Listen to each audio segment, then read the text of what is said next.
Yes, I start.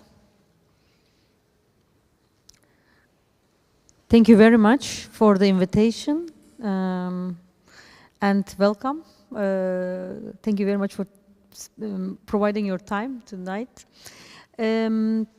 My presentation is about my practice, where I live, and it's called Research Methodology of Entanglement, Tigris Phenomenologies. It's a kind of a metaphorical title, I would say. And I concerned with some questions of not only methodologies in artistic research or social science, but also kind of philosophy of methods, how to do research, and how to really deal with the relation between subjectivity and object. Maybe because I'm coming from a sociology background, my baccalaureate is sociologist, I'm a social scientist and art historian also. This is why I'm more into, I had a very strong methodology education and training, and this sometimes creates a big problem when you are in the artistic field, let's say. I know that many things became very interdisciplinary in the last 20 years, and there's a discussion about how art produces a social knowledge, can produce or should produce, and what is the contribution to social knowledge production, artistic practice. This is one question I think we can discuss maybe later. And secondly, we are speaking a lot about artistic research, but what is this research?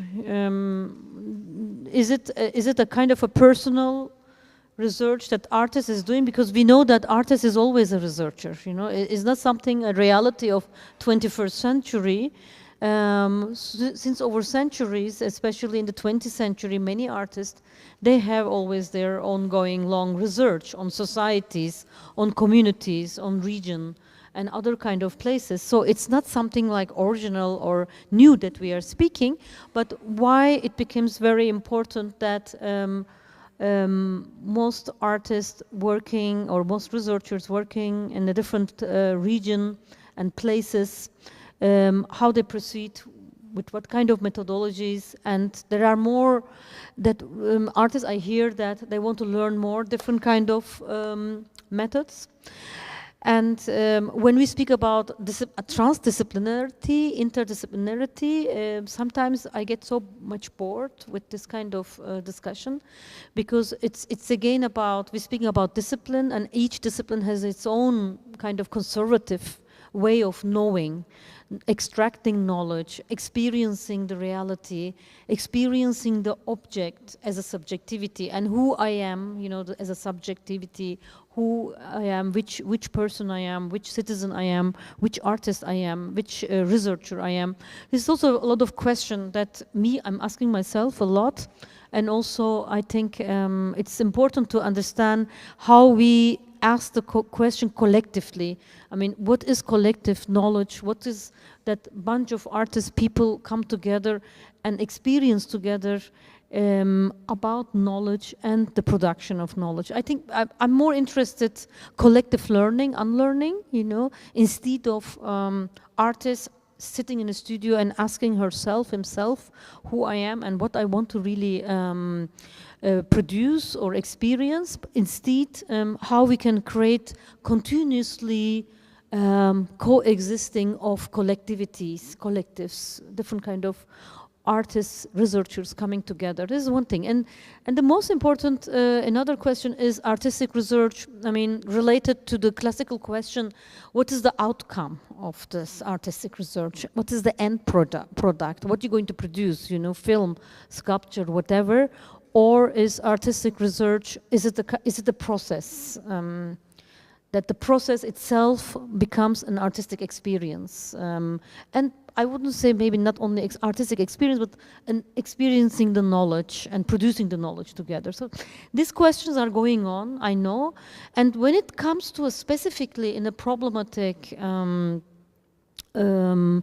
very layered region, where I am living, for example, then things get more complicated. So I call it Tigris Phenomenologies, which was again another workshop I did last year in Beirut, in Ashkal Alwan, by the invite of Ashkal Alwan is an institution in Beirut, art institution, and they're doing workshop, kind of a post-academic program. And they invited me to run a workshop, and this was something like Tigris, the river, a kind of element, which is a kind of a non-human element that reveals different kind of layers of the geography, of the society, of the question, but at the same time acts as a metaphorical element of thinking through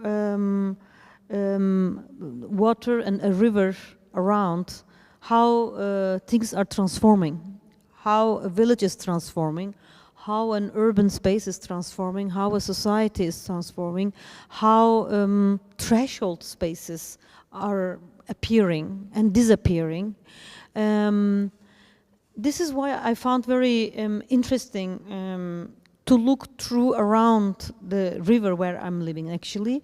And when I call it Tigris phenomenology, I was working a lot in the last years. Maybe it could be interesting to discuss what kind of phenomenological artistic experience we are speaking about in research.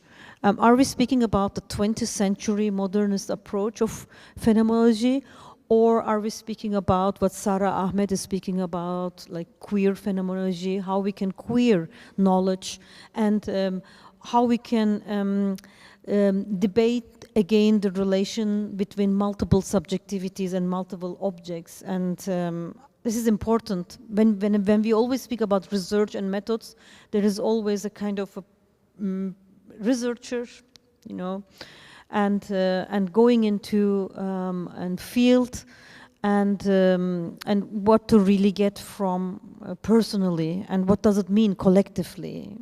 I think there is a very nice text. Maybe you want to go and read. After my lecture, I can give some readings also or suggest. But when I was writing my PhD, I was very inspired by a last chapter of the book by Hal Foster. Artist as an ethnographic producer, something like that. Artist as a researcher is a nice chapter that speaks about the responsibility of the artist in the field. I want to start to asking some questions. I think these questions, what I'm asking, it's very, you can apply in any kind of geography right now. Here I'm speaking where I'm living, in the southeast of Turkey, where I'm working. But I work also in China, in Palestine, in different kind of geographies. And I would say that many realities about extractivism, very intense capitalist consumption and transformation, and the effect of it in the landscape, transformation, climate change, the effect of climate change and so on, how it is so much related all together. You can see in different geographies in different way, but the question remains same. I mean, the way you read and what you want to create as a critical practice remains same. I mean, there are different kind of geographies, but what we know, even in urban scale or in regional scale, many things are very similar what is going on now. I think maybe with COVID we understood that more better in the last 2 years, but still scale is very important. For me, I'm more into critical spatial practice. I very much concerned landscape, space, production of space. I'm coming also very much from an architectural practice as a sociologist. So I work a lot with architects or architects who are very much informed with artistic practice. So we're creating a kind of many different way of representation. But research became also a very fetish concept in the last years. Everybody, you ask the artist, oh, I'm doing artistic research, oh, I'm doing process art, oh, I'm a researcher, I'm not an artist. I hear a lot from artists that, you know, and it is in one hand very fetish, but is in other hand is a new realm, new platform to start to discuss why we want to involve in research, why we want to be more in process, like we want to go 2 steps further, come back 3 steps back, and then we want to go 5 steps further and come. Why we want to do this movement, and why we want to do it collectively, not by ourselves, you know? I think there is a kind of ethical question is tiding this situation, condition, and also I think responsibility about social justice. I think for me, personally speaking, the social justice, looking through the lens of social justice is very important for me and for most of my colleagues. So this is, I think, also informs the positioning of yourself in research too. Yeah,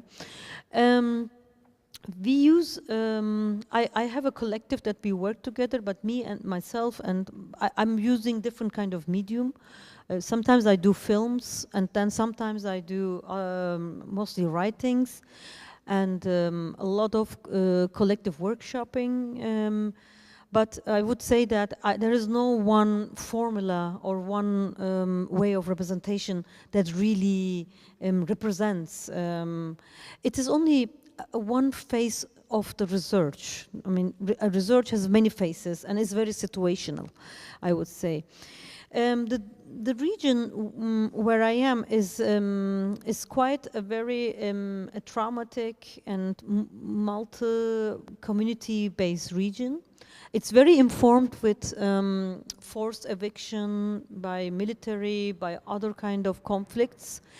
It is very much informed by migration, is the route of migration, Anatolia, from east to west for years. And we intensively facing refugeehood in and migration in the last years, of course. But the question of colonization and decolonization becomes very multiple. And when we look into humans and non-human worlds, it's impossible to separate from the production of space. I mean, we need to understand how space is produced, for what is justified, and what is the function of an infrastructure. Everything is very tightly related to each other. This is why territorial research brings a lot tightly research on infrastructure too. You know, what a water dam means, what a highway means, what is the relation with colonization, and what is the relation with displacing communities? What is the effect on water shortage? What is the effect on the flora? These are very important questions to see a larger picture, but at the same you have to scale it down in order to not get lost. Yeah? This is also very, I don't know the formula, but it's very important to think of the spatial scale, what we are speaking about. Sometimes you are in a neighborhood, but the neighborhood is connected through migration to another country in another place, and then you see immediately that the scale is opening up to another continent. So it's really like opening and closing and playing and understanding the scale and in between spaces and scales is very important in that sense. Archive, I have very much kind of desire for archives, like digging into it and reactivating. And I did many projects on especially video archiving, how to bring different kind of videograms into archival platforms. We created many projects with my friends, and also as a curator I created few projects selecting, dealing with archives, again about housing, eviction and so on. And this is also a kind of a lot of discussion was going on in the last 2 years when I was invited for some talks and so on, how archive and archiving in a not a classical sense, I would say. I mean, I have to explain that. What does it mean? Is art historian or architectural historian and historians, they often use archives. And archive is one of the place that you get reveal things. You got witness of many things. So, and I was more concerned how we can reactivate some archives. So I did many projects on that. I have also, we did a book called Autonomous Archiving. I can also share this book. I didn't put so much in this presentation, but I can also show. And then in Matera in Italy, I did one work. I curated with Liam Gillick, artists together. They invited us to create an archive, and we created an archive. And I didn't include today, but I can show later. The archive is online. You can go and see it. But it was again about eviction, housing, migration in South Italy, and how to play with, how to bring forward an archive and how to make an exhibition from this archive. So it was like research, archiving, exhibiting, like three things together that I have to deal. So, but I think it's an interesting tool, bringing different kind of archival material, moving image or photography or any documents, and how artistically reactivate them. I think there's a lot of potentiality that brings a kind of a discursive platform, those materials, you know. So I think it's very important in that sense, because most archives we know is it's very organizing the knowledge, organizing the history. It's very conservative, you know, archives. So it's interesting that how we can de-archive, how an artistic methodology can be created through that. It is something that I'm also interested. Yeah, yeah. This is our kind of this metaphorical rivers, and I mean, in basically reality, I'm living there, and we're going to have a workshop at the end of this year also together. But this was fascinating to, since 8 years I'm living, and it took me a long time to understand how I can work in this region, how can I understand. The one thing is that maybe you read anthropologist Elizabeth Povinelli's book, Geontologies, that how the geontologies are created, how infrastructure, physical infrastructure, plays a role in transforming and controlling land and landscape and shifting the communities. This is, I think, important theoretically and in the field research to understand how the infrastructure mediates in the region, in the society. I think this is important. And once you analyze an infrastructure, you understand the labor structure, you understand the ethnical conflict, the ethnic communities and the conflict. You understand migration differently. I think it's interesting that you have a kind of a physical agency that brings different kind of knowledge into surface.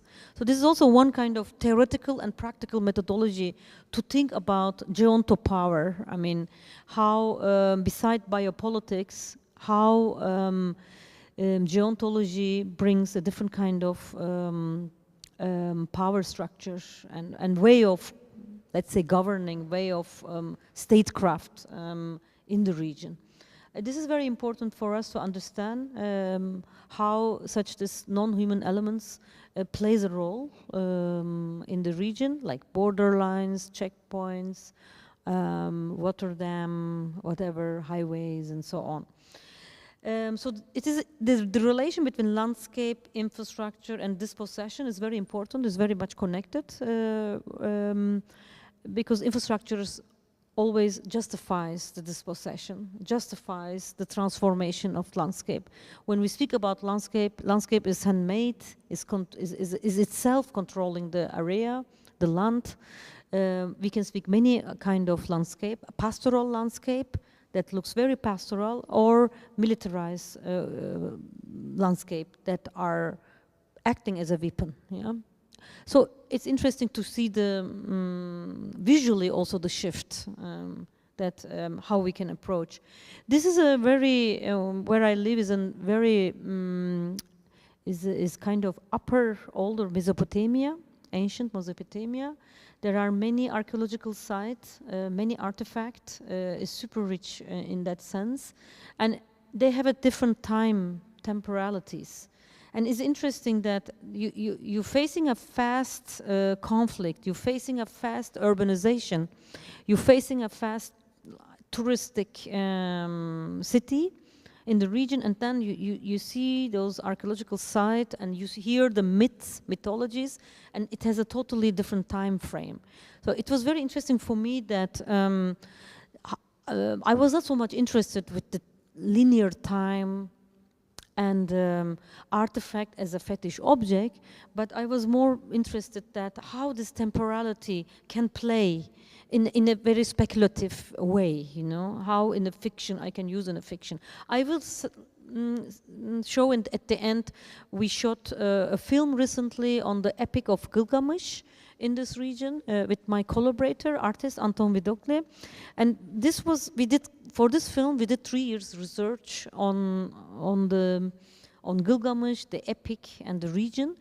And it was very interesting for me that how a film research, how moving image itself becomes the research. It's not only about like creating film or becoming a director. I'm not a director, film director, but more like using moving image as a methodology of doing research. So the other way around for me was very interesting.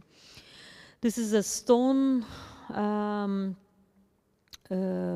kind of, is a mountain in the city where I'm living, in Mardin, and this mountain is slowly disappearing. It's a quarry, stone quarry, and there are many like that. And of course, all those quarries exist because of housing projects and urbanization. So you see that how the landscape is changing. A very rural landscape, at the same time a fast urbanization. So you see them both. With my colleague, Zeynep Akıncı, I can share this article. We wrote an article for the book, Architecture and the Planetary Imaginary. Is a nice book. The whole texts are very nice. If you're interested with production of space, you know, more from architectural perspective and Anthropocene concept, it's a very nice book.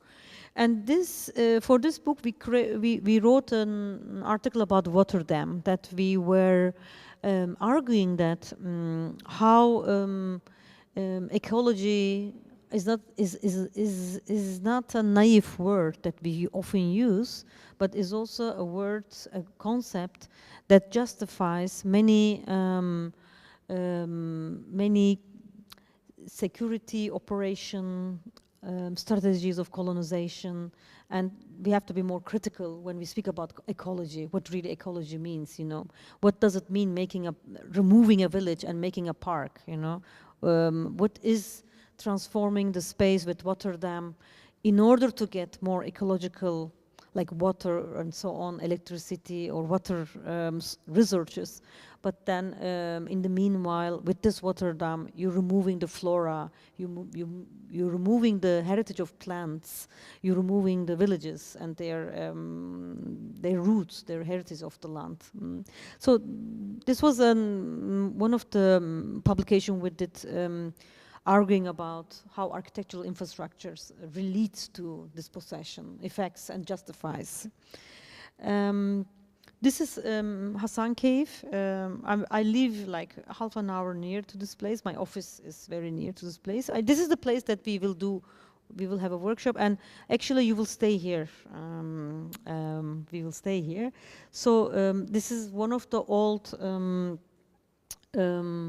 Hasan Cave is one of the most oldest archaeological sites, And there was a village, and because of the water dam, Ilısu water dam, the village is under water now, and the community is replaced to another place, a new city, like you see in the picture maybe a little bit, and you will see more clearly in September when we are there. But it's somehow, I will say like that very shortly, it's very long, but the village is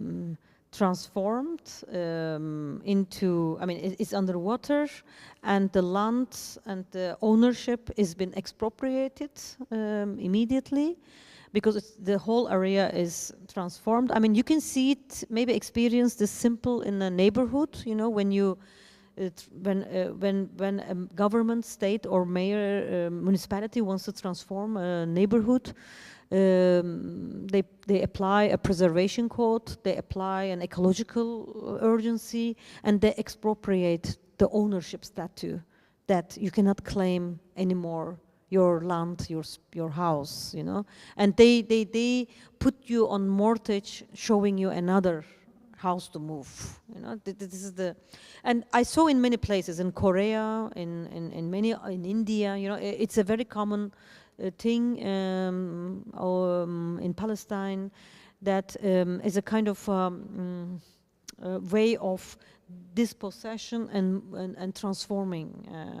Of course, along the river, it did happen with many villages, Kurdish villages. I think this is one of the scale that we can, that opens up to think about the statecraft, you know, how it is transforming by arguing for ecological infrastructure that will bring water more and more water resources, but at the end it doesn't bring so much at all, but it functions as controlling the Syrian border, the landscape, and is easy tool to expropriate land and housing statues, you know, of the villages, of the cities. So it's a kind of a way of strategy of what maybe we can refer to Elizabeth Povinelli's geontology, this kind of neoliberal, she's saying neoliberal strategies, you know, maneuvers that states are doing in many places. This is one example. I mean, this is satellite images of NASA. On the left side was the earlier, and then after the water dam, the river becomes up, and most of the flora and villages and many fertile lands remains now underwater. I mean, and this is the water dam. Like one piece of the water dam. You see that how the cement is covered. This is the houses. You will see that also. It's more now like it looks like a town. The new houses. And this is the old village, the scale that goes to the village inside. That doesn't exist anymore. And they filled with land, soil. I think I heard 30 meters they filled up. So, and then you see the cement. You're cementing the landscape, you know, and creating total new infrastructure and new kind of understanding also. Because I saw before, I saw in the middle during the process, and now you see it every year, every month, and it's changing, transforming, and you also want to understand what I'm seeing, you know, how I can approach such a reality. This is the caves, which is important. Caves are very important elements in the region. You will see it. People are living in the caves, used to live in the caves. Animals are kept in the caves. I mean, caves are very potential dwellings. So it's an interesting metaphor also, but also very potential way of thinking about landscape, I think. Yeah, here you see me, I'm foraging a plant that you can make a salad. This is in Hassan Cave. Of course, with this whole infrastructure, you cannot forage in the future anymore, I think. It will disappear. But this is a kind of a relation between this foraging and plant and this whole natural resources that you can get easily, and then on the opposite side, this whole cementing our infrastructure that's slowly eating and controlling and shaping the landscape and reproducing the landscape. I'm giving this example because many artists are working on Hassan Cave. You will meet them in our workshop. I mean, many people, artists, they did film, they're doing documentaries, or they did documentaries, others performances, and it's all about the loss of the artifacts, the loss of the communities, the loss of the whole multiple ecologies, you know, the ecologies of the communities, the ecologies of the land, you know, there's not only one ecology, there's all this network and map of ecologies that is connected to each other. So this is why I was thinking to show this example. We're going to have readings in the workshop. I think you know Anna Singh's anthropologist, who became very, very popular in the artistic field because she's doing for years field research, and she is taking mostly a non-human element to proceed the research and to proceed the field research practice. So I think it's important also to understand, you know, how we can understand a region through non-human elements or more than human world, all those relations, all those cosmologies of different kind of entities. But then how we can discuss Anthropocene, you know. There is one way of discussion that is end of the world. The calamity is coming, you know. This is one thing that Donna Haraway is criticizing that. Maybe if you read the book, Cthulhu book, that she's criticizing and offering what are the survival alternatives of survival. You know, let's focus on that. You know, we need to survive, and we need to collectively survive. And for that, you need different knowledge production. For that, you need different methodology. For that, you need to look who is near to you. You know, what kind of, you know, a plant, a human, a river, who is with you. You know, you have to create this phenomenology, this experience, and then and search for methods. I like this, one of her articles she wrote with her colleague about Pachi Anthropocene. This is also that I want to come back in the beginning of my slides, that how we can approach a site, a field research, without being like separating yourself as a researcher, because this was a discussion in anthropology and ethnography, as you know, in the 90s, also in the film and video ethnography, you know, how you want to be really engaged, what is the means of engagement, what is the way of engagement, and what is the way to destroy the separation between subjectivity and object. What is the way to destroy the separation, the difference between colonizer and colonized, you know. The whole those dualistic structures are still playing in our research, in social science, in artistic research, and so on. Still we are dealing how to go, we can go beyond that, but how we can do that, you know, how we can discuss theoretically and practically that. This could be like, for me, like the definition, Pachi, Anthropocene. This is what I feel in many places where I work as research, in China, in Palestine, mostly I'm this part of the world, and Middle East, that everything doesn't represent me itself as a total empiric knowledge. I feel that it's very patchy, everything, you know. Although there is similar things going on, or I'm interested in researching similar things, you know, similar topics, trauma, eviction, production of space, how it is produced, what is the role of the infrastructure, what is the agency of the infrastructure, and how I can understand the hidden elements, what is it presenting to me, you know.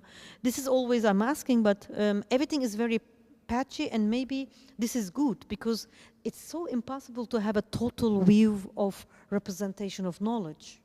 We can speak about very situational knowledge, that that in one way we experience some empirical empirical realities differently and sometimes differently. But I'm a little bit also, this is a very personal, but I'm very afraid of relativism also.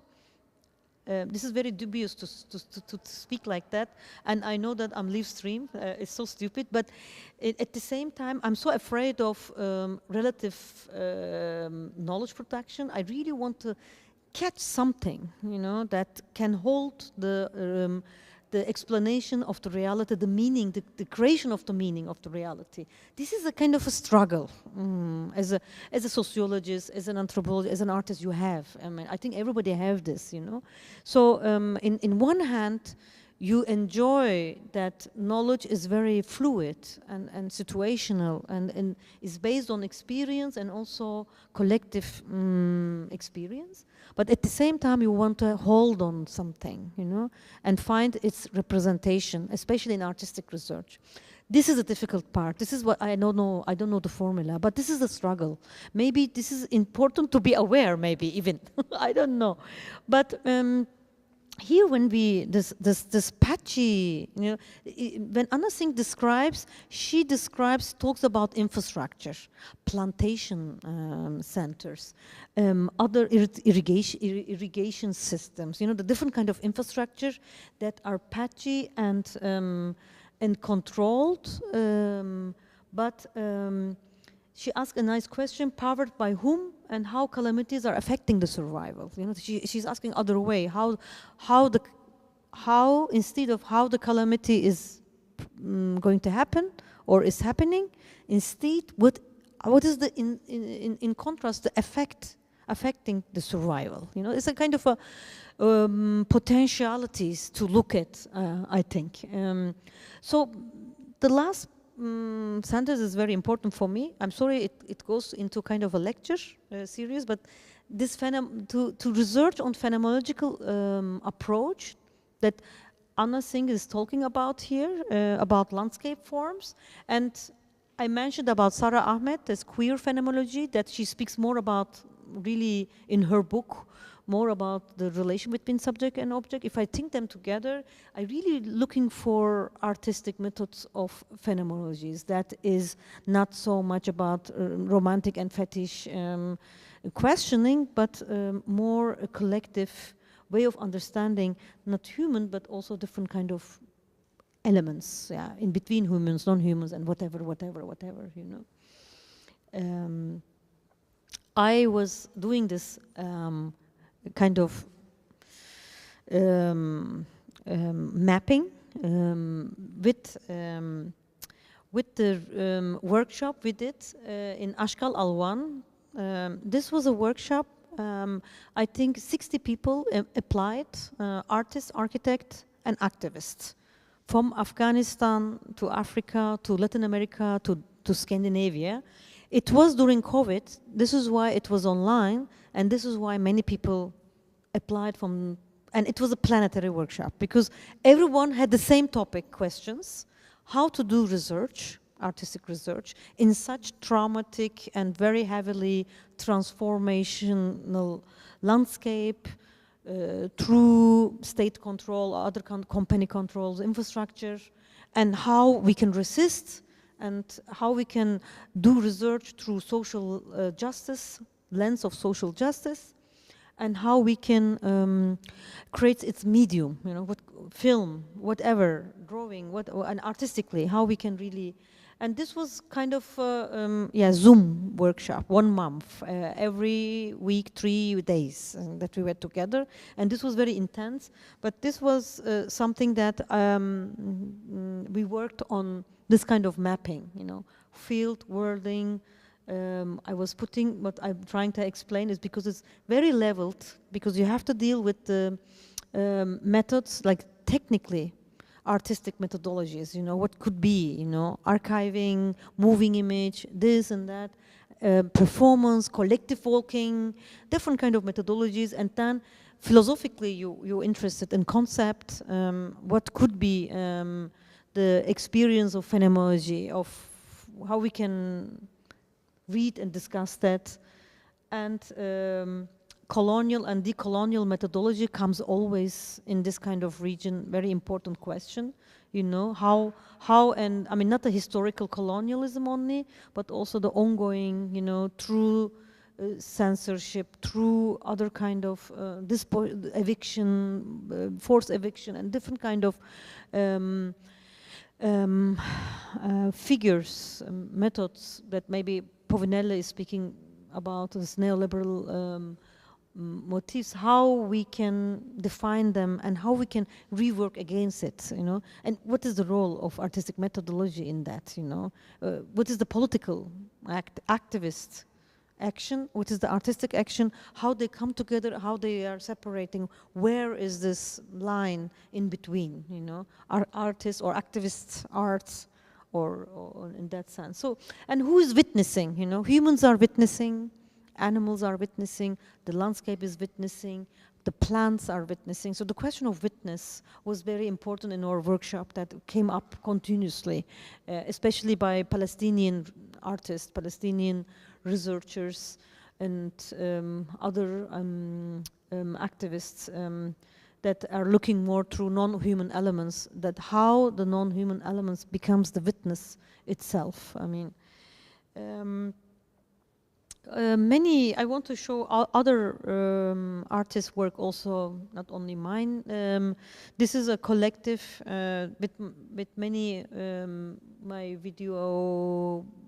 my friends who are more video activists and moving image. We do a lot of small interviews, oral narratives, recording happenings, but it's very small, and we don't edit them, or we doing open source that anyone can edit itself. I mean, we have a video archive that you can download and upload videos, and you can re-edit. And I can give the link later, but this one is specifically in Diyarbakir, in Batman, Lice, and so on. For example, in the right side, there's a man in Lice who I'm researching for years on fabricated earthquake containers that was built in the 70s, and people still living there. And this is a guy who's producing honey in the mountain of Lice. And it's very, I mean, Lice is a very oppressed Kurdish town since the 80s.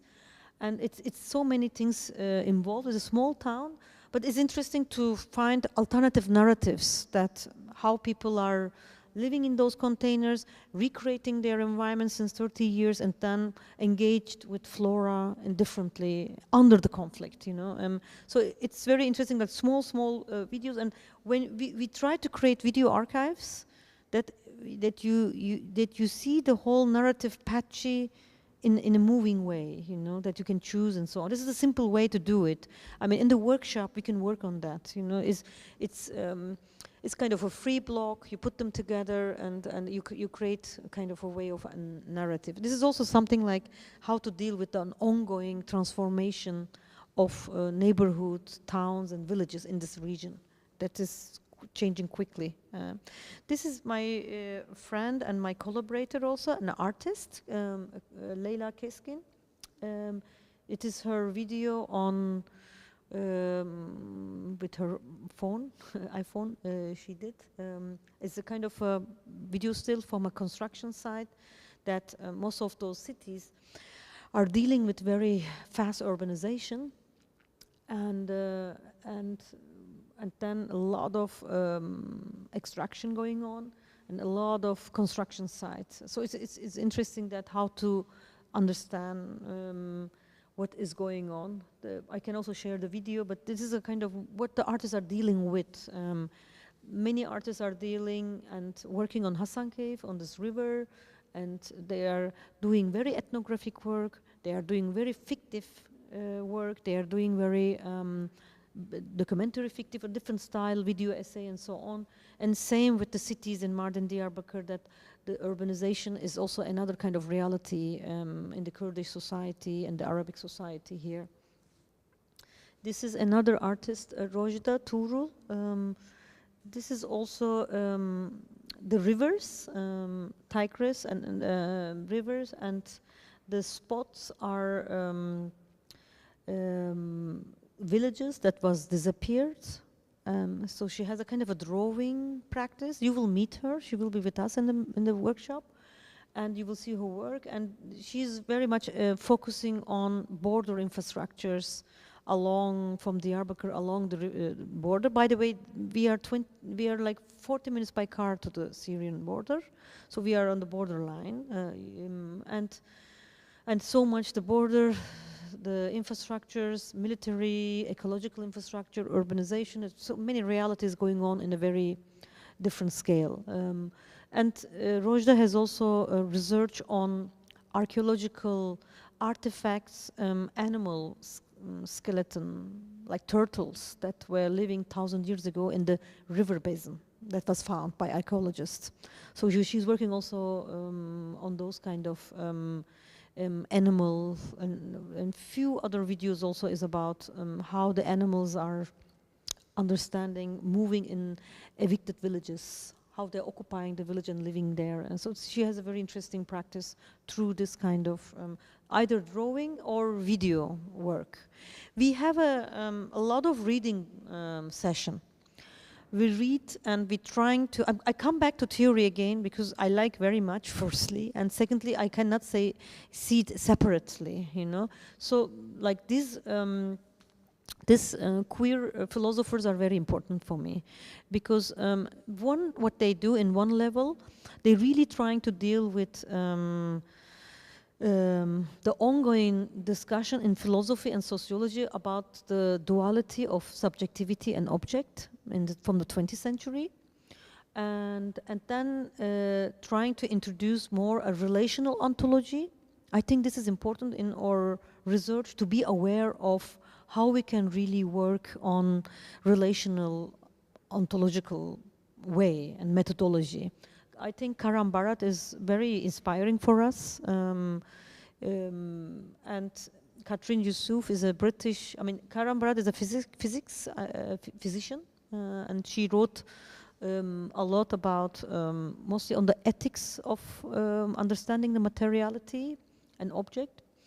And Katrin Yusuf is a geographer, and she wrote a book called Black Anthropocene about racism, how Anthropocene is so much based on colonization process and racist history. It's a very interesting and to the point book that we can, I think I can share in the folder before workshop, and then you can read and we can discuss that too. And Povinelli, we worked a lot with, we worked with Beth a lot together. We did many workshops and trying to, the geontology book is very much on her research in Australia with her community and her video practice. Besides an academic and social scientist and anthropologist, he has a video practice. You know, this is very important too, that how speculative fiction, ethnographic fiction, documentary fiction, and Karabing Film Collective plays as a way of creating a decolonial methodology, you know, playing with the metaphor, shooting with real people in real time, and then moving into a mythical fiction, and then coming back, and then really conveying a kind of a history, recent history, and how to deal with the past and current history. It's very inspiring for us. Jalal Tawik is a Lebanese thinker, and he wrote a lot about ruins and trauma, especially with the experience of Beirut. And this term, ruins and trauma, is also something that I'm interested. You know, it's very difficult. I try to escape from the Western mainstream thinkers and go into more like thinkers who really experience and uses case studies, field research, and then trying to transform the theory and reconceptualize the concepts. You know, this is more important for me. Yeah, this is a more like how we come to commons, you know, in the politics of Anthropocene, how we can speak about commoning practices, how research collective itself becomes a practice of commons. This is more what we are trying to do with my research collective also. Creating as the close relation between subjective life and planetary scale. You know, this is the village, and this is the woman that we're going to work with in the end of September. And this is this Ezidi village that I work a lot. This village, I explained, most of the inhabitants are living as an immigrant in Germany. Is Ezidi village, and this is their cemetery, and they have the stone installations in those cemeteries. They're creating those, and this is something like honoring the stones. They have a belief and practice ritual of honoring the stones.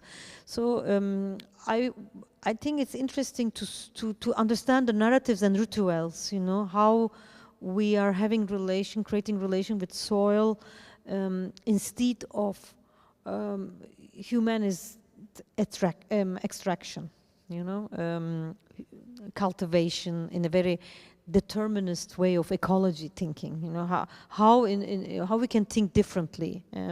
I think this could be interesting to experience and to learn from her how she is creating. And this is I spoke.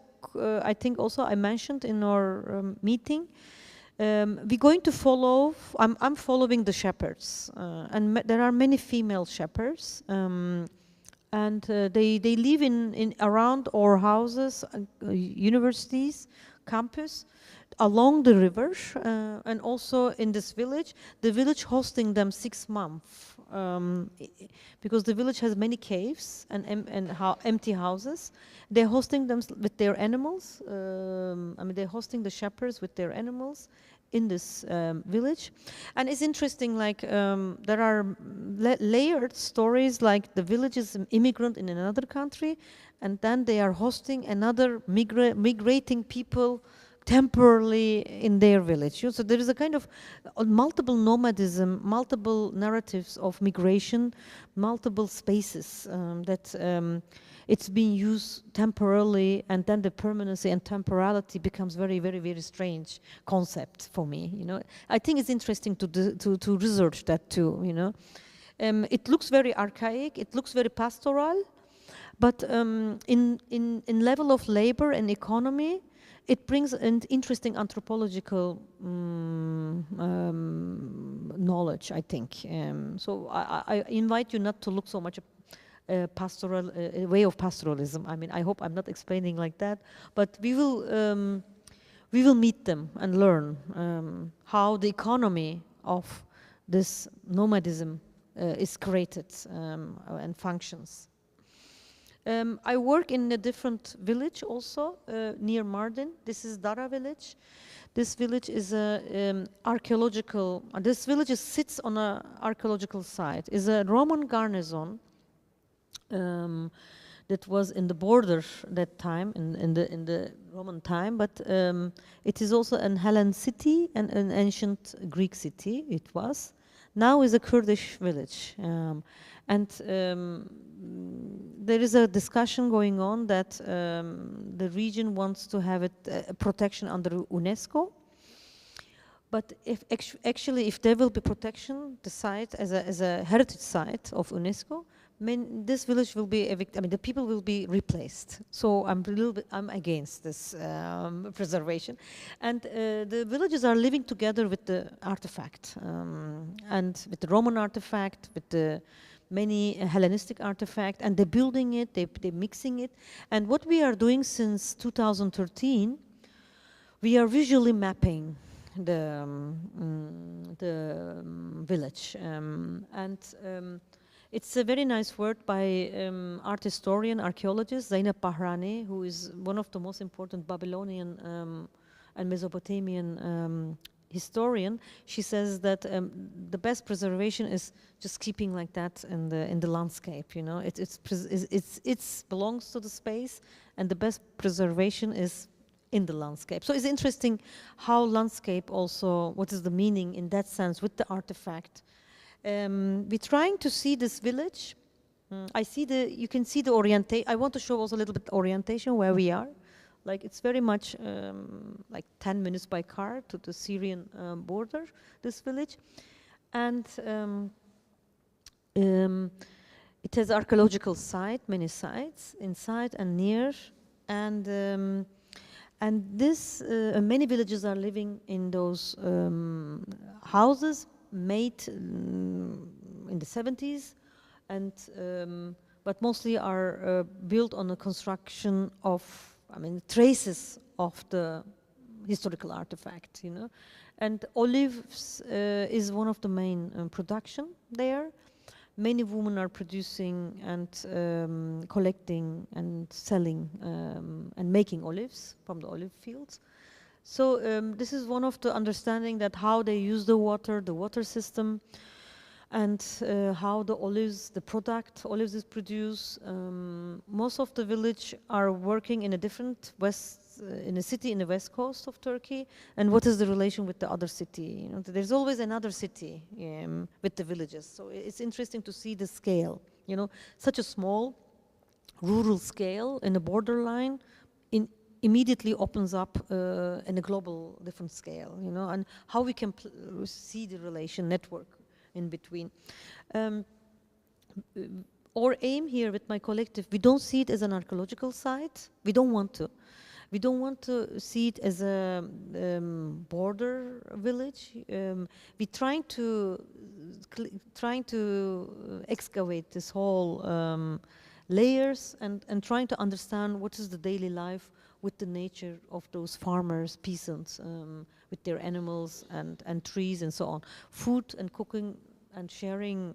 We do a lot of dinners and eating. I think this is the most important thing that we do together. And this is also a way of to communicate, because there's a lot of language. They cannot speak Turkish so much. They speak Kurdish. We understand Kurdish. Some of my colleagues are Kurds, and English they don't know. There's always a kind of a language lost in translation. We are all together, but we understand through food and production of yogurt, production of olives or whatever. You know, this is also kind of a way of communicating. This is one of the mappings we did, the infrastructure mapping, the olives and water mappings. And mapping, critical mapping, is one of the way that most of us are using. And this could be one methodology with different application that we can do in our workshop. Mapping the shepherds, you know, the way, how they're using the land, where they're crossing, and how the tribes, the military, the institutions are controlling the landscape, and how the shepherds are finding their ways. You know, this could be one of the topic of a mapping. And then mapping the olive trees, mapping the grapes field, you know, this like using a kind of a product of food, ingredients, and how to create the narrative of visual mapping. This could be one of the methodology that that can bring a lot of different kind of narratives of the land. And sometimes with this is my student Ashraf. He was my master student. He was a refugee from Damascus. He created a kind of, it doesn't play here, but a kind of we tried to reconstruct some houses, and we made it. This is a 3D actually, but it doesn't work here. But this is a kind of a way to architects in my team, and I do it a lot, that we reconstruct existing shelters from refugee camp, from scale of a refugee camp to a village house, into more like architectural language to see it clearly, and how this dwelling touch and is near to, and how it functions. This could be this is how the architectural methodology functions, also representational language, I would say, that mostly artists are also like to have an interest in nowadays, you know, to use it. This is a lot of women. We work a lot with women. You will see that. The women are more active, more in public space, I feel. And women who are foraging in the left side, women in the refugee camps, women in making breads in the traditional way, in the public spaces, collectively. they do it collectively once a week, and then they share the bread and everybody brings the bread to home. So it's a kind of a collective. They do it even in a very intense urban space now. It is a kind of a rural practice that remains still, traditional practice, and you see the Hanife is doing this ritual. We do a lot of walkings, and in our workshop we will use this methodology, like collective walking, and we're repeating this walking a lot. Like this Saturday, we're going to do a walking with an ecological activist in Hassan Cave, in the valley, in the mountain of Hassan Cave. And we continuously, I mean, I like to do it in the same place continuously, because you experience the nature, and the collective discussion becomes very interesting with different people. This is a workshop we did in, I think it was in October. There is an ecological activist, an animal doctor, Zeki Kanay, and me. We were invited by the Chamber of Architects of Diyarbakir to run a workshop in a hinterland of Diyarbakir, where many urban gardening is very active, and many people are cultivating the land. And this is a very important part, spatial part of Diyarbakir, and it's a heritage site of UNESCO actually. And this was a walk in the whole agricultural land, the Hefsel Gardens, the walk in the gardens, and many artists and architects joined us, students. And we did all-day walk, and in every walk, Zeki Kanay was explaining that plant, this animal, histories, ways of cultivation, discussion, and so on. So we were like all day, and we were followed by police, because they think ecological walk is very dangerous. So I want to explain a little bit about the film we did with Anton Vidokle. We worked on the Epic of Gilgamesh, because this is an oldest epic, and we were very interested about immortality, searching for endless life, and we wanted to cover many discussions about fast urbanization, ecological destruction, and human desire, love and friendship. We started to do a lot of readings. First, of course, with Gilgamesh, the epic, but then we figured out there are so many books that is related to Mesopotamia first, historically. Secondly, a lot of research on Gilgamesh and Enkidu.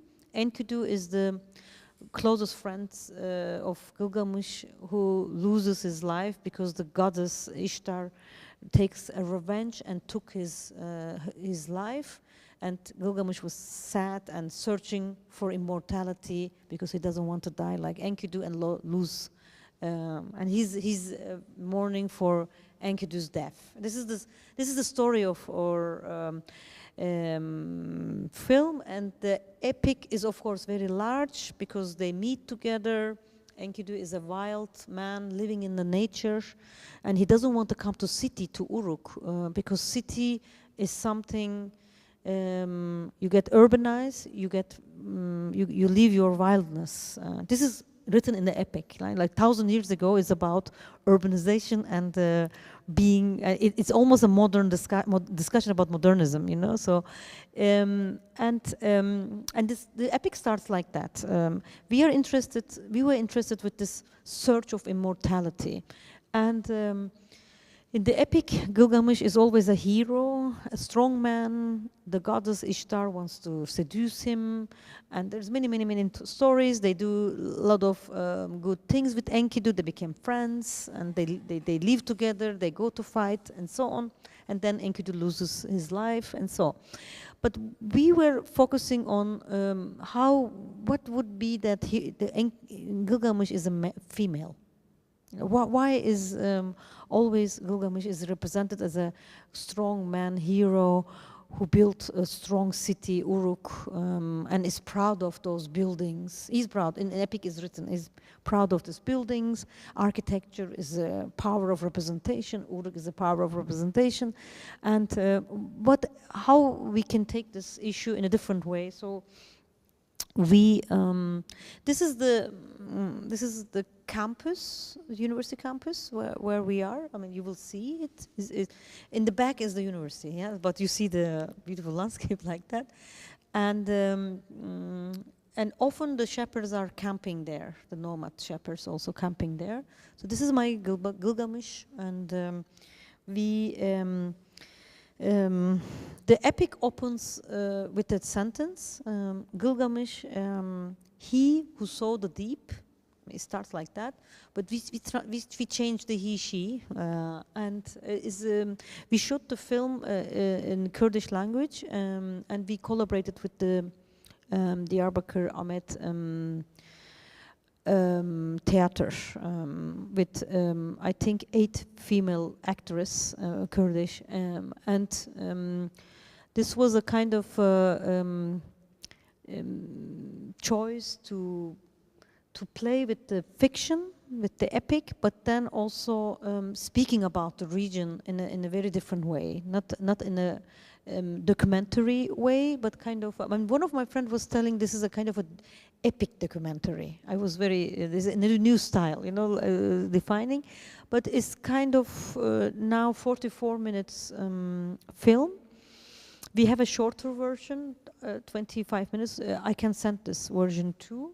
But this is, I opened it to show you. Maybe we can watch a little bit.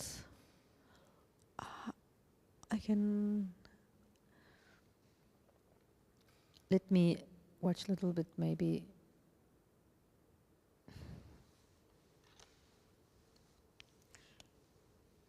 I don't think we have a voice, but I mean.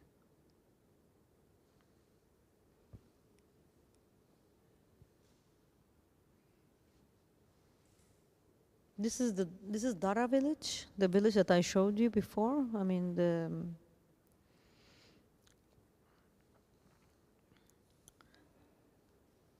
I'm sorry we don't have the sound, but it's okay. I mean, because I will anyway share. We cannot watch them now, all of them, but just to get sense of the image, that how in the mountain of Hassan Cave, in the villages, in both villages, in Dara village, also in Chineria village, in the Ezidi village, along the Tigris, how we use the site and how we turned into more a fictional way. But then the epic is, for example, this view is from my home in Mardin, and we should also some real conversation, and the end of the documentary is showing the urbanization process of Mardin.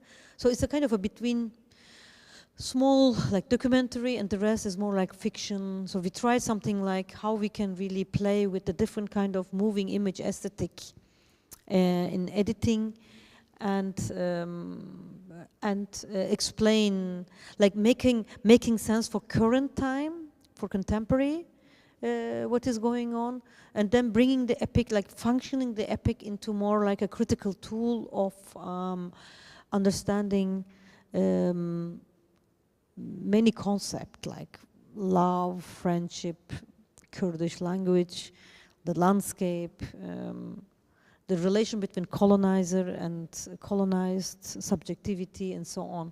So it was kind of a way that we tried, and I can tell more to.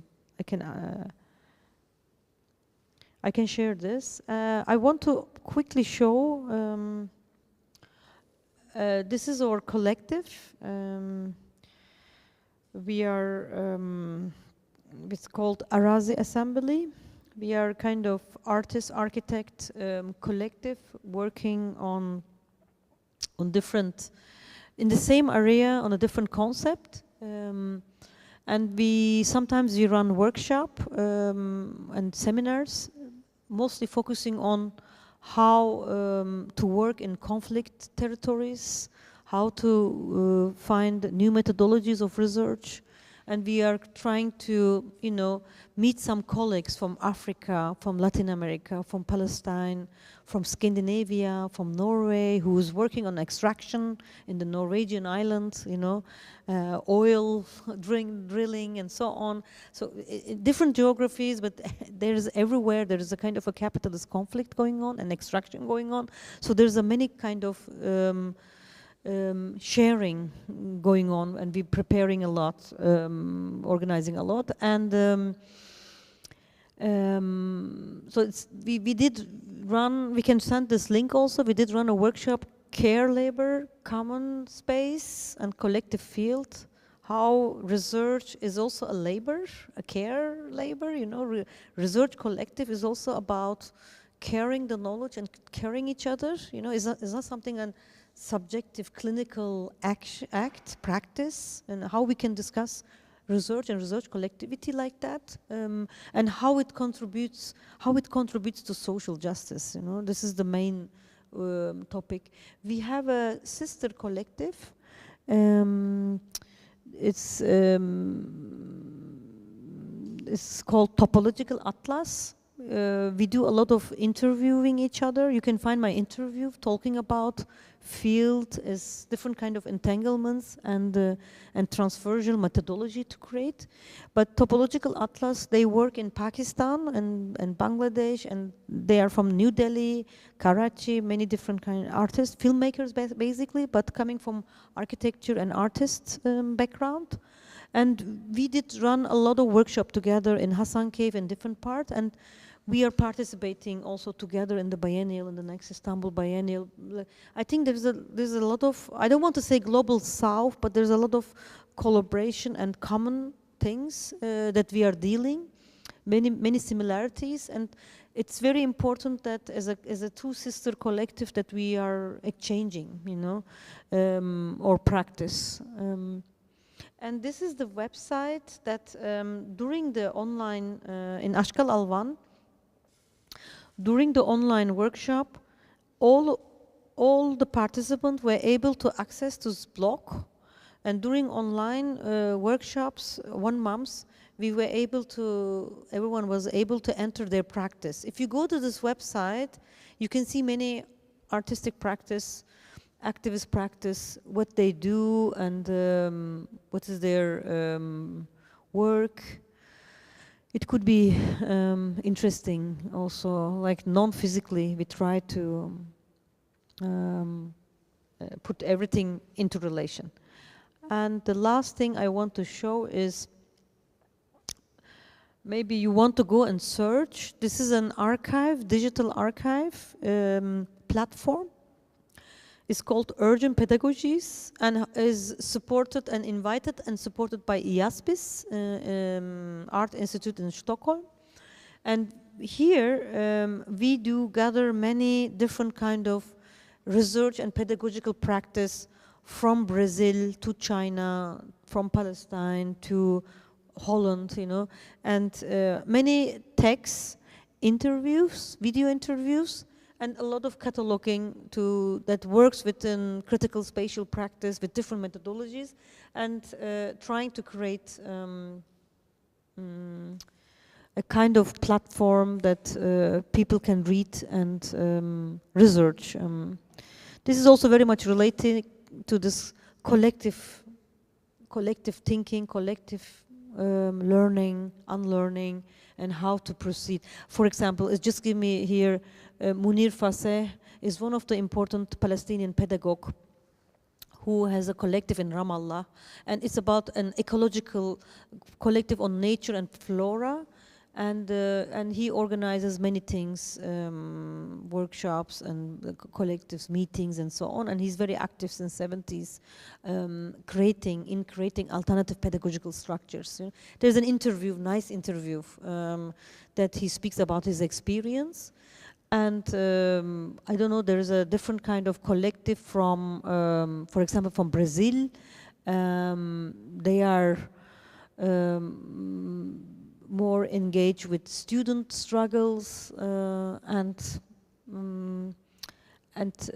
creating a different kind of publication-based and performance-based action.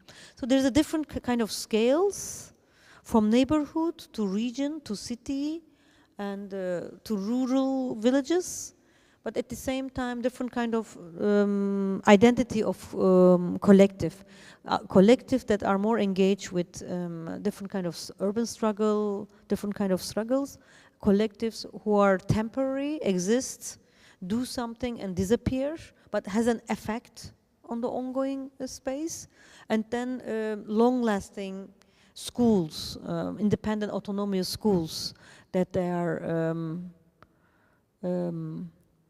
so this, I invite you also to check this.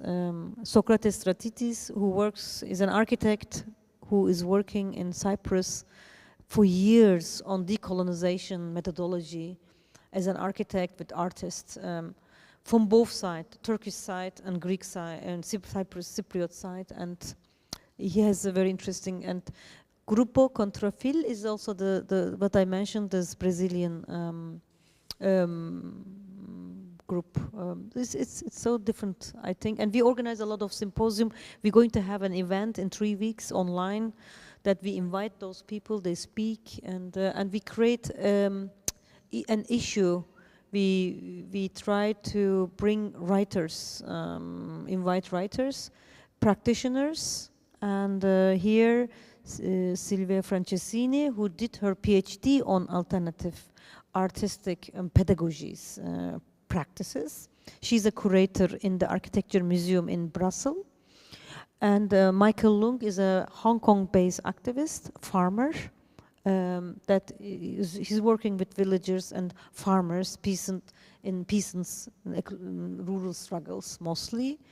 And yeah, there are many people, the Socrates I told, and Miguel Robles Duran and David Harvey, they were doing a kind of an alternative school by the invite of municipality of Quito in Latin America that they failed several times. And there's a nice text and video that they're explaining how they're failing, you know, because there's a lot of failures. I just want to conclude the difficulties is that in such research, of course, there's ongoing questioning about between conceptual and philosophy of methodology, and then your responsibility and collectively what we can do more, you know, how we can lens and contribute the social justice in a specific places. And this is really difficult and dangerous sometimes. I mean, in my region it's dangerous. But then the other question is that how to really formulate and create a kind of representation in different medium, you know, and how this can function. This is also something very important. There are some other problematics, like in such region that the landscape and cities and villages are fastly transforming. When do you do a research in 1 month, after 6 months, what you find, it doesn't have any meaning anymore. So this is also something like a fast production of space, fast transformation. The rules are changing and this and that of the landscape, of the cities, and how we can really readapt so we have research are ongoing, endless. It doesn't finish, you know. So this is also a kind of potentialities to understand, but at the same time it's very difficult, long process to understand. Of course, if you would ask, we don't have funding, we do our own things, you know. It's better to be not funded and you do your own research, you're more autonomous and free. And there are some, if I don't remember, but there are some difficulties. Of course, censorship that we are dealing, it's very difficult to maneuver and navigate under political pressure. This is something important to be aware of. And yeah, there are many things, but you fail. You continuously you fail. You fail. Yeah. It's a failure. But then to learn, you know, how to fail. Yeah. I think we can discuss more. It's almost an hour, I think. And maybe you have questions, or after the lecture we can discuss also about that. But I think I like so much to discuss what is the methodology, what we are speaking about, you know, in our research, in our different interests of topics, doesn't matter here or there, with different, moving with different, from different medium to different medium, and how to make a connection as an artist from inside to outside, you know, it's still a problem inside academia, institution, outside the realities, you know. This kind of question remains for many artists still, or many practitioners, I think. I mean, and yeah, I think this is the whole that wanted to speak. Yeah. Okay. Thank you very much. Thank you very much.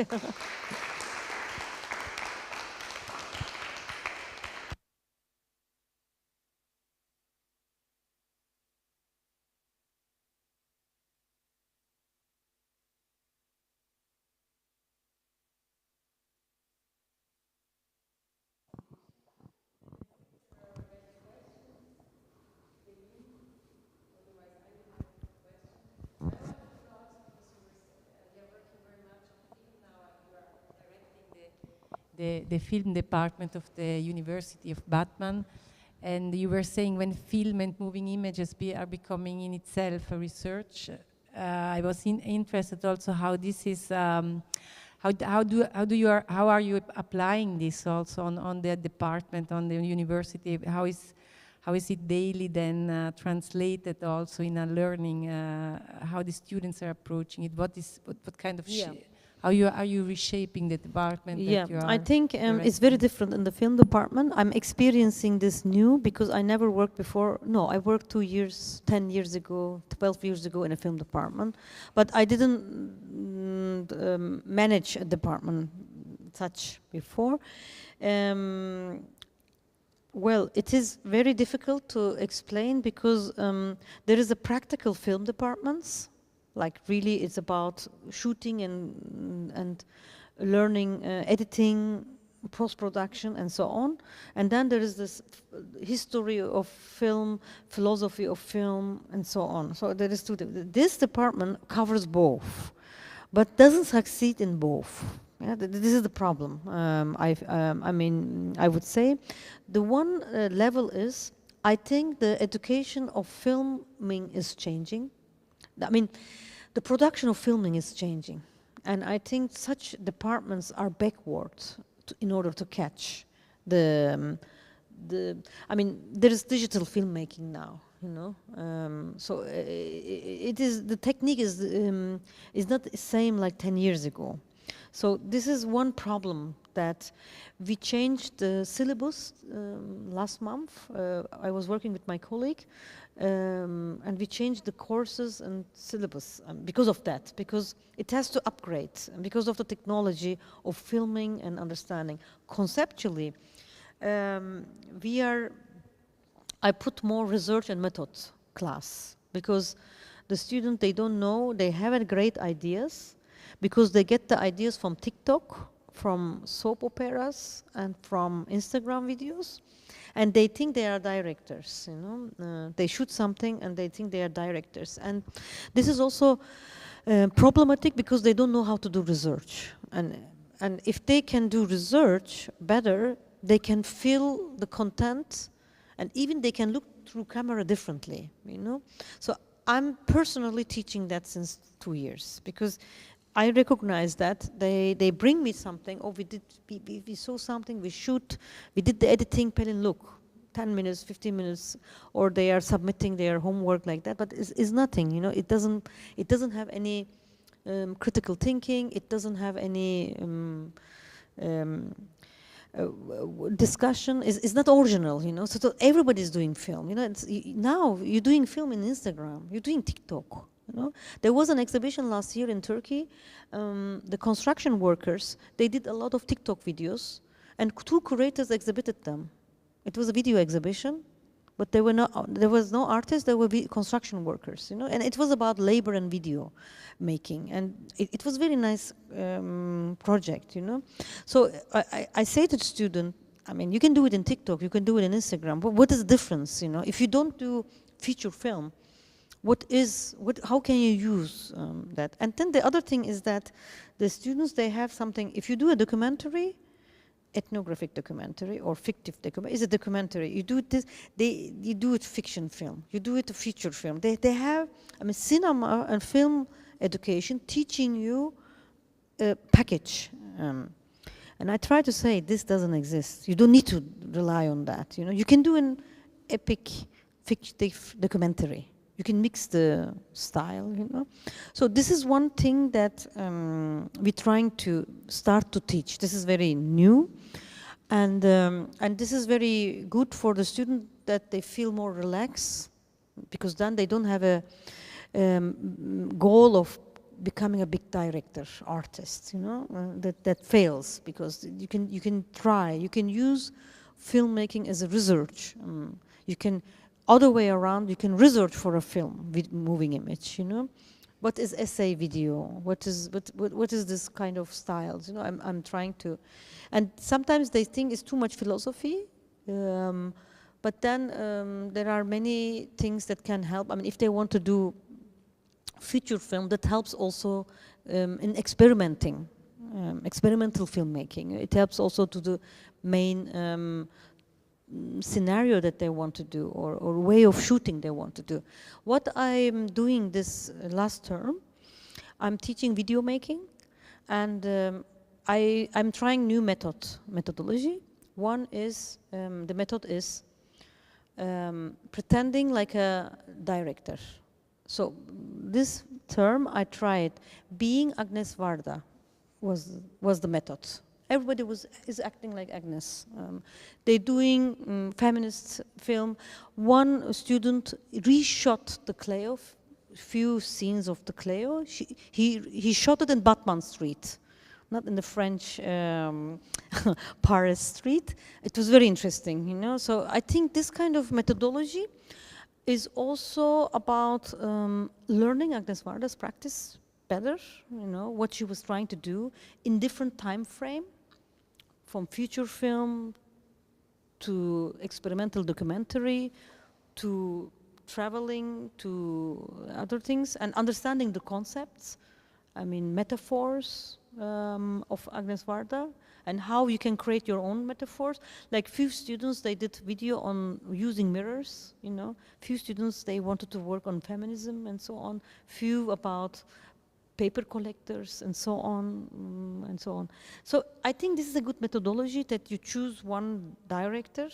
You don't need to do it every time, but I think Agnes Varda is very potential using in pedagogical way. And then brings a kind of flexibility, and then they're also learning different concepts and different way of filmmaking, and this transversality of Agnes Varda's camera and filmmaking, you know, and learning a lot of other things, genres through her. This is what I tried, but this was I never did that before, but I thought I will try this, and it worked very well. It was kind of transformative for them. Of course, it changes from first year to fourth year. You know, the fourth years are really doing their documentary. Some of them, they're working in a film studio. Some of them are known Kurdish directors and so on. They demand more from me how I work. You know, how I came up with this film. They never think about reactivating an epic and reactivating the landscape, you know. What is space and landscape in film, you know. How you can teach Adachi's video making about landscape. How we can teach different kind of, you know, Greek directors and landscape, you know. How they can look, different kind of filmmakers, video activists. And I have a video collective separately that we did a lot of work 10 years ago. We worked with paper collective, trash collectors, and we did video with them together. 1 year, 2 year. It was way of understanding the urban space of Istanbul, and also handling the camera to them. They shooting and like this kind of like self way of making, editing simple videos and so on. I think this is a kind of video research is very helpful for them to understand, to bring a flexibility, to understand not only film the character, but film the landscape, the urban space, how it is functioning, and how they can use it, you know. I can't speak long, but this was something what I experienced, and I wanted to put, or I'm putting my experience from contemporary art field and from architecture a lot.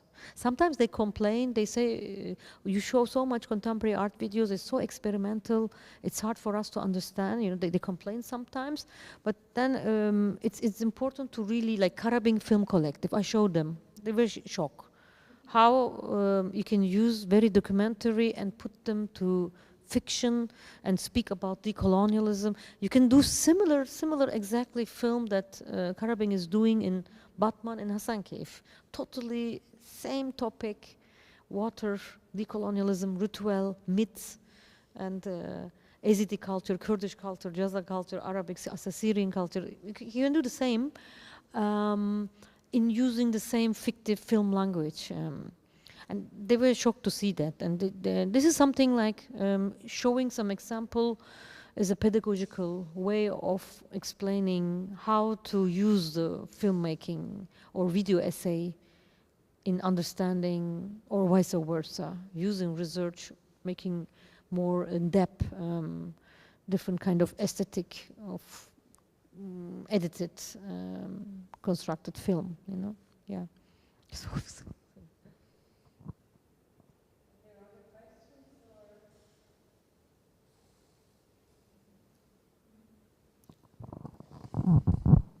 Hello.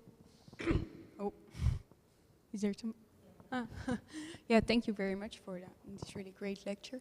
I was actually wondering, because you're talking now about film, but then you were also talking about mappings or cartographies you're making from these environments that you're analyzing. But then, how do you get this emotion and how do you? Did you already had some experience with taking emotion into the mappings you're making, or sorry, yeah, the emotion. Now you hear it. Okay. How do you get emotion into emotion? Do you hear it now? Yeah. Into the mappings or the cartographies you're making from the environment? Because with filming, I can imagine it's there is a lot of sensitivity in the films and in the communities you were talking about, but how do you get it into the cartographies? In mapping, how we can get into it. I think, well, there are so many different kind of ways of mapping, you know. I think you can use very manual practices, yeah, there is two things. It's a long topic to talk and many examples, so I have to think, because like what my friend artist in our collective, Rojda, is making, she's also doing like film, but she's doing a lot of drawings, yeah, and she's representing, I mean, how to get the expression and emotion in the mapping. I think you can use either a digital way of explaining. We have I mean, I can send you one example, yeah, a digital mapping that is more with people interviewing. We inserted the videos, and this mapping has concept and other kind of things. And then it's not about emotion anymore, it's more about the connection between what is happening leading to this emotion and how it is connecting. So this is I mean, the main aim in the mapping is not representing the emotions of humans, of communities. I mean, this is not we are aiming of. I mean, in this kind of epic film, the actress is doing that, of course. But when it's come to critical mapping, this is not the aim of representing emotions, yeah? But it's more like representing the structures. Structures can be non-human elements also, or images. but how it is connecting, what kind of network you are seeing between infrastructure, between landscape, between communities, between a woman who's foraging and so on. So it's more like creating an affect rather than direct representation of emotion. So there is a different aim. I understand what you mean, and it's important, of course. Firstly, here, when you say emotion is so general that what you are speaking about, you know, when it comes to research and representing through mapping, because this woman you saw in the picture, honoring the stone, this is an emotion. Yeah, the stone itself is an emotion, you know. So we can talk about what is emotion, what is the representation of emotion, and how to then create a mapping of such different kind of rituals and emotion and so on. So it's an important question. I will keep in my mind, but then I will invite you also to think differently, not generalize human emotion and human acting and conveying emotion in such a film, but how differently non-humans emotion, or how we can represent that. Yeah, one artist, as I showed, Leila Keskin, she is working on that. Ecological Mourning, she's focusing on that. She just finished her master thesis on this. It's about mourning, being sad, and mourning how non-humans are representing this emotion. You know, this is very interesting concept.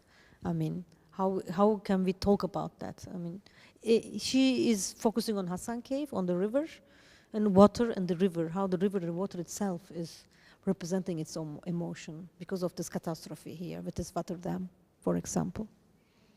Yeah. If she was here, she could explain maybe better than me. Yeah. What I meant with the non-humans and how do you represent them into a map, in a 2D static map? Is there a difference between a 3D representation in the film or the visual, like with this discussion earlier about a film like a documentary in fiction, or like making it on in Unity or in Blender, like in Cinema 4D, in 3D modeling space. It's another way of conveying your information. Also with architecture, you're making this 3D space, you're recreating a 3D space, but you're not creating the emotions around this 3D space. Well, we don't know that. It could be create emotion. Yeah, it could be created, but it's more difficult, I think, to embed it. I mean, emotion doesn't belong to humans only. Yeah. No, that's not what I meant with non-humans and humans, but just with the tools you're creating and the methodology you're applying. Yeah. Thank you.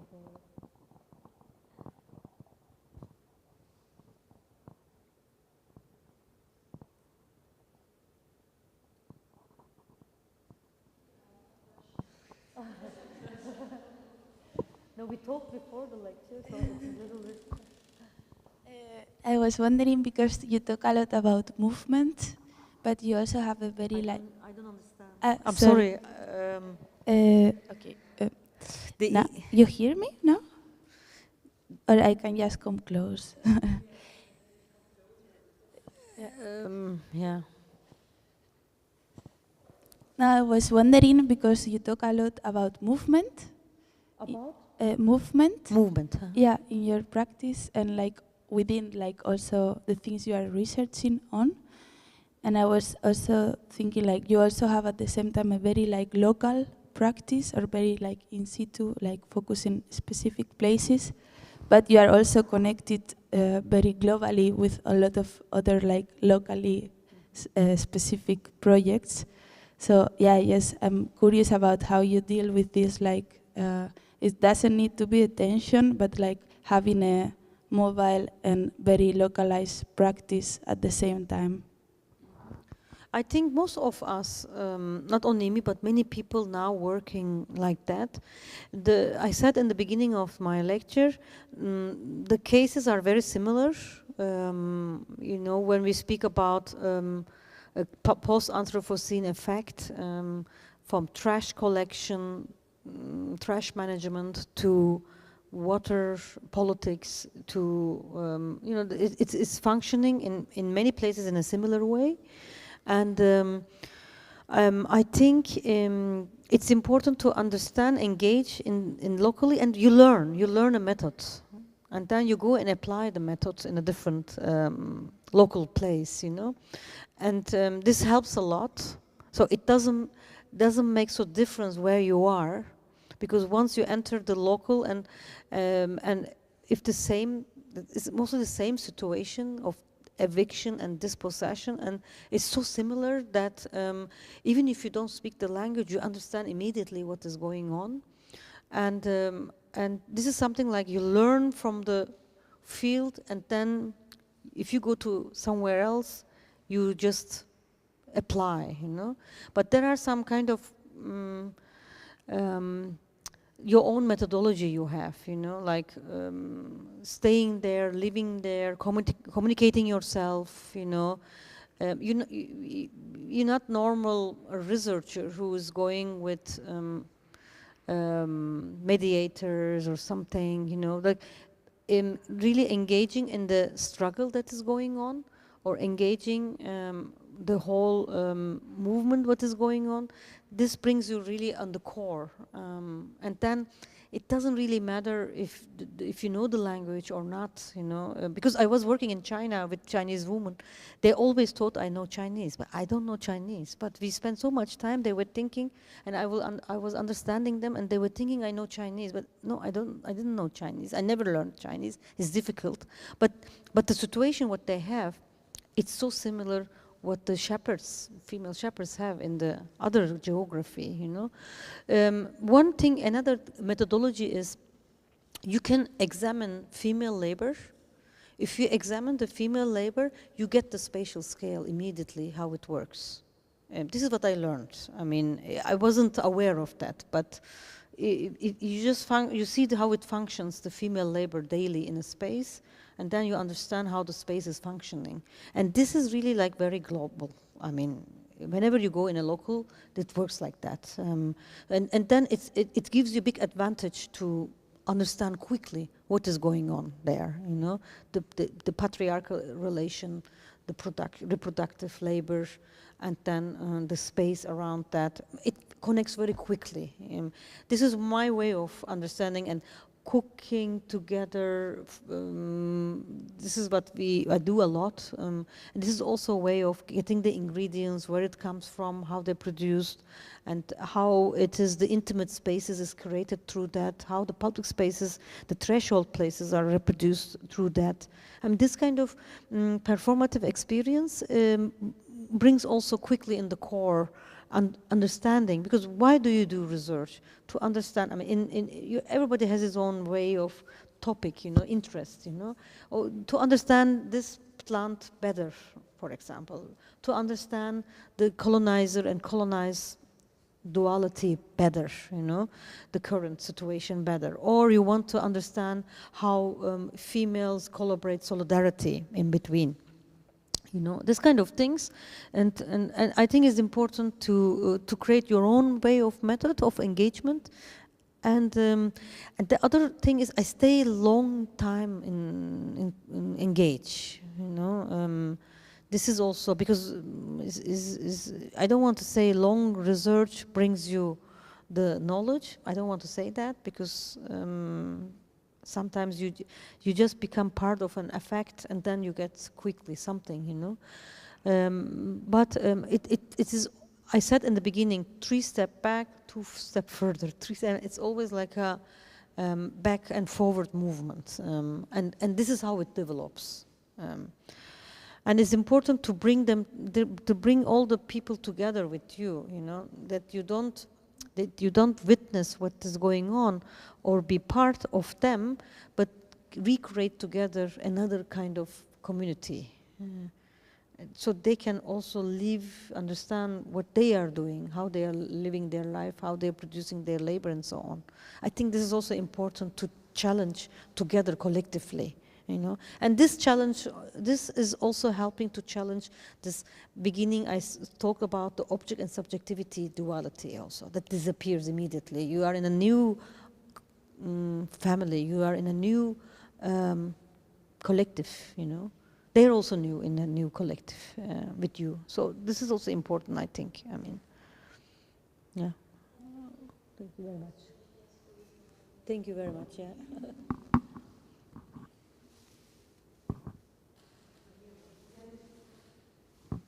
Okay, can you hear me? Yes. Yes, okay.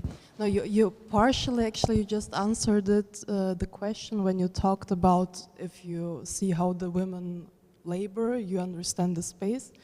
The question was basically, you were talking about the dangers of relativism and how you're trying to avoid that, and how you're always in that space between the understanding that everything depends on the perspective, but you always try to grasp onto something that's, well, absolute or truth, or however you call it.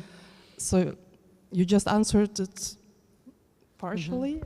My question was, do you have a few memories or one strong memory of realizing something where you were like, okay, that is true. That's that's something I'm gonna save.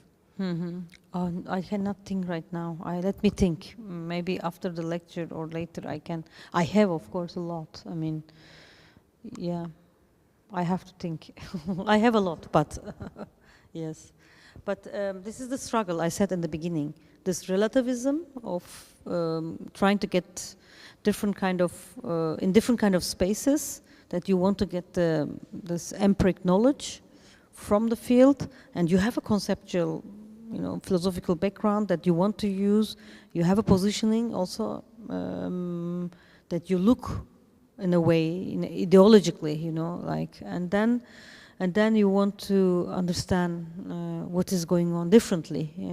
So this is a struggle, of course, but this is like always many researchers have, I think, who has a critical approach in the field. I think it must be like that. I mean, yeah.